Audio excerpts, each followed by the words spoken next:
রবিবার 24শে ডিসেম্বর ছিল শিক্ষক নিয়োগের জন্য টেট পরীক্ষা। প্রশ্নপত্র পরীক্ষার আগেই বিক্রি হয়েছে বলে গুঞ্জন শোনা যাচ্ছিল। হোয়াটসঅ্যাপে নাকি টেট পরীক্ষার প্রশ্নপত্র ঘুরছে, অর্থাৎ প্রশ্নপত্র ফাঁস হয়েছে। সে কি, টেট পরীক্ষার প্রশ্নপত্র ফাঁস? পরীক্ষা শুরুর খানিকক্ষণের মধ্যেই হোয়াটসঅ্যাপেই প্রশ্নপত্র ভাইরাল হয়ে যায়। যে প্রশ্নপত্র সেখানে দেখা যায় তার সঙ্গে টেটের এ সেটের মিল পাওয়া যায়। তার প্রতিক্রিয়ায় শিক্ষামন্ত্রী ব্রাত্য বসু বলেন, পর্ষদের থেকে ব্যাখ্যা চেয়েছি, পরীক্ষা শেষ হওয়ার আধ ঘন্টা আগে কেউ লিক করেছে।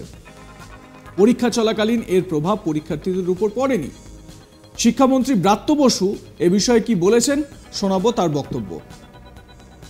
আমি পর্ষদের থেকে ব্যাখ্যা চেয়েছি। পর্ষদ আমায় পরিষ্কার, আপনাদেরও জানিয়েছেন, পর্ষদ আমায় যেটা বলেছেন যে পরীক্ষার্থীরা ঢুকেছেন 11টায়, পরীক্ষা শুরু হয়েছে 12টায়, পরীক্ষা শেষ হয়েছে 2:30-টে। কয়েকজন ছাত্রছাত্রী আগে পরীক্ষা কমপ্লিট না করে বেরিয়েছে। তাদেরকেও একজন 1:51 অর্থাৎ পরীক্ষা শেষ হওয়ার আধা ঘন্টা আগে কেউ তার হোয়াটসঅ্যাপ সেটা প্রশ্নটা লিক করেছে। যারা ভেতরে আছে তারা কেউই এটা জানতে পারেনি। পরে এটা কেউ সাবোতাজ করার জন্যে বা মজা করার জন্যে বা কাঠি করার জন্যে বা আবার একটা সেন্সেশন করার জন্য এটা করেছে। তো এটা তো পরীক্ষা শেষ হওয়ার মুখে গিয়ে সে করেছে। পরীক্ষা চলাকালীন আমার ধারণা এর কোনো প্রভাব পরীক্ষার্থীদের উপর পড়েনি। শিক্ষামন্ত্রী বলছেন পরীক্ষা চলাকালীন এর প্রভাব পড়েনি।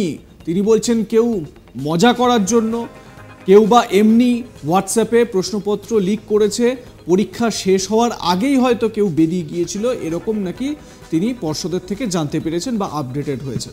প্রশাসনের তরফে পরীক্ষা সুষ্ঠু হয়েছে বলে দাবি করা হলেও রাজ্যের বিরোধী দলনেতা শুভেন্দু অধিকারী অভিযোগ করেন পরীক্ষার আগেই নাকি বিক্রি হয়েছে টেট পরীক্ষা। ব্রিগেডে দাঁড়িয়ে গীতা পাঠের কর্মসূচি থেকেই শুভেন্দু অভিযোগ করেন টেটের প্রশ্ন বিক্রি হয়েছে, ফোন করে বিক্রি হয়েছে।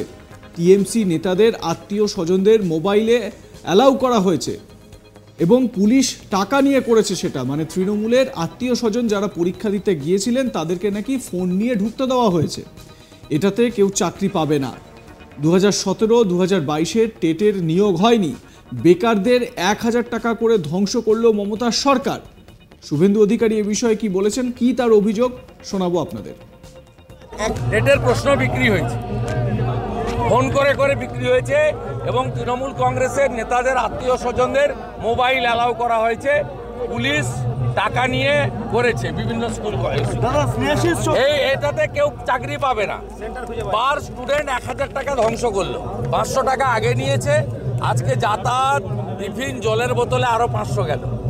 1000 টাকা করে পশ্চিমবাংলার বেকার যুবক যুবতীদের ধ্বংস করলো। 17 সালে টেটের রেজাল্টের নিয়োগ হয়নি, 22-এ টেটের নিয়োগ হয়নি। এবারে শুধুমাত্র লোকসভা নির্বাচনের আগে টাকা তোলা আর চাকরি দেওয়ার একটা ললিপপ ধরানোর জন্য পশ্চিমবাংলার বেকার যুবক যুবতীদের কষ্টার্জিত মিনিমাম 1000 টাকা করে নষ্ট করলো এই মমতা সরকার, চোর মমতা সরকার। শুভেন্দু অধিকারী, যিনি রাজ্যের বিরোধী দলনেতা, তিনি স্পষ্ট ভাষায় বলছেন যে এই যে টেটের পরীক্ষা হলো, এই পরীক্ষার মাধ্যমে কেউ চাকরি পাবে না। তিনি এই ভাষাতেই, দ্ব্যর্থহীন ভাষায় এই অভিযোগ করছেন বা এমনই দাবি করছেন। তিনি বলছেন যে 2017-2022 যে পরীক্ষা হয়েছিল সেই পরীক্ষার রেজাল্ট এখনও, মানে তাদের চাকরির নিয়োগ এখনও বাকি। তাহলে এই নিয়োগ কিভাবে হবে বা এই পরীক্ষা থেকে নিয়োগ কিভাবে হবে? অথচ খুব ইন্টারেস্টিং, এটা হচ্ছে গিয়ে রাজ্য সরকার, শিক্ষামন্ত্রী তারা বারবার বলছেন, ইভেন আপনারা কুণাল ঘোষের বক্তব্যও যদি শুনে থাকেন, কুণাল ঘোষ যিনি তৃণমূলের মুখপাত্র, তিনিও বারবার বলছেন যে রাজ্য সরকার চাইছে যাতে একটা জট খোলে, যারা পরীক্ষা দিচ্ছেন, যারা চাকরি প্রার্থী, তাদের যাতে চাকরি হয়ে যায়। এই বিষয়ে রাজ্য সরকার সচেষ্ট বা রাজ্য সরকার সেটাই চাইছে। কিন্তু কিছু মানুষ এমন আছেন এবং তিনি বিরোধীদের দিকে এই অভিযোগটা করছেন। তিনি বলছেন বা রাজ্যের তরফ থেকে এমনটাই একটা ব্যাখ্যা দেওয়ার চেষ্টা হচ্ছে যে বিরোধীদের এই বারবার আদালতে যাওয়া এবং এই মামলা দীর্ঘায়িত হওয়া, আদালতে এই মামলা চলা এবং এর জেরেই নিয়োগ করা যাচ্ছে না, নিয়োগ প্রার্থীদের বা যাদের চাকরিতে নিয়োগ করা দরকার তাদেরকে নিয়োগ করা সম্ভব হচ্ছে না। আপনারা শুনে থাকবেন মমতা বন্দ্যোপাধ্যায়ও বিভিন্ন মঞ্চে দাঁড়িয়ে এই কথাটা বলেছেন যে তিনিও চান যাতে নিয়োগ হয়, এবং যারা চাকরি পাননি বা যাদের চাকরি পাওয়া দরকার বা যারা বঞ্চিত তাদের যাতে চাকরি হয়ে যায় তিনিও সেটা চাইছেন। কিন্তু যেহেতু আদালতে মামলাটি রয়েছে এবং সেই কারণে কিছু মানুষ আদালতের দ্বারস্থ হচ্ছেন এবং সেই জন্য এই যে চাকরির যে প্রসেস সেই প্রসেসটা দীর্ঘায়িত হচ্ছে, যার জেরে চাকরি প্রার্থীরা চাকরি পাচ্ছেন না। তো এইটা হচ্ছে একটা দিক।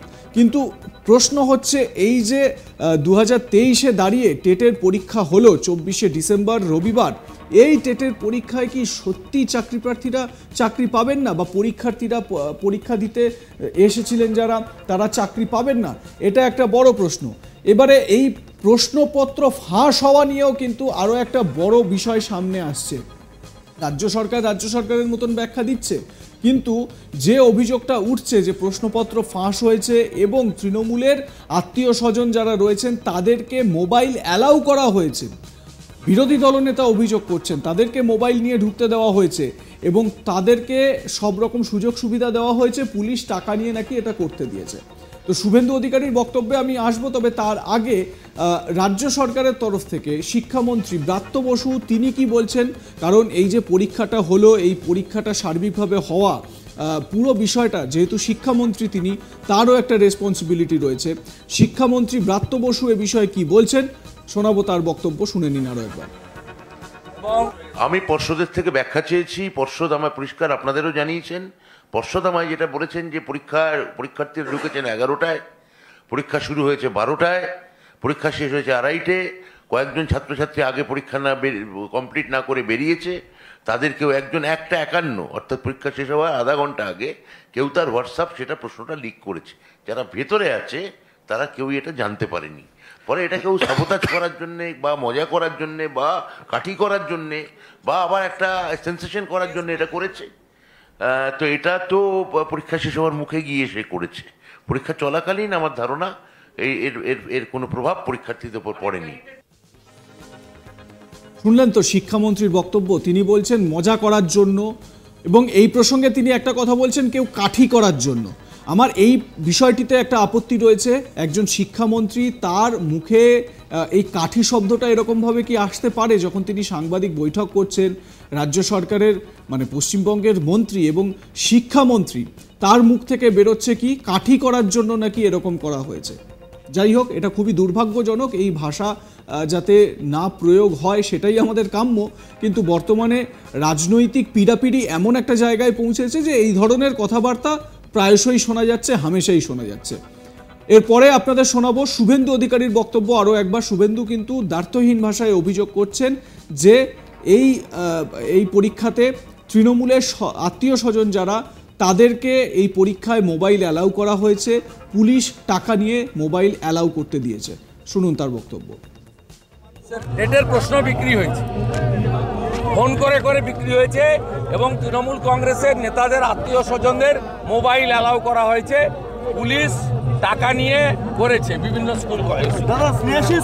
এটাতে কেউ চাকরি পাবে না।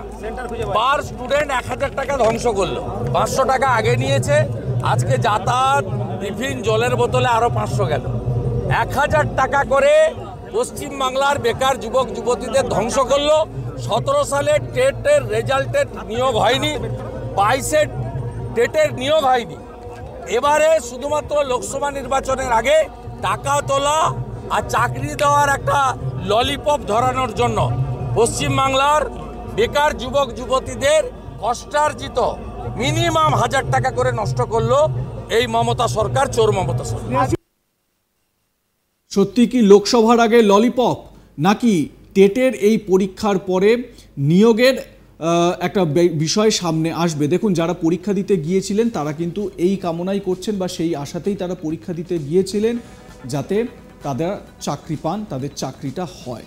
আপনাদের মতামত কি জানাতে ভুলবেন না কমেন্ট সেকশনে। দেখতে থাকুন আজ তাক বাংলার ইউটিউব চ্যানেল, সাবস্ক্রাইব করে নিন চ্যানেলটি, বেল বাটন প্রেস করতে ভুলবেন না। একই সঙ্গে আজ তাক বাংলার হোয়াটসঅ্যাপ চ্যানেলটি ফলো করুন, একই জায়গায় বিভিন্ন খবরের আপডেট পান।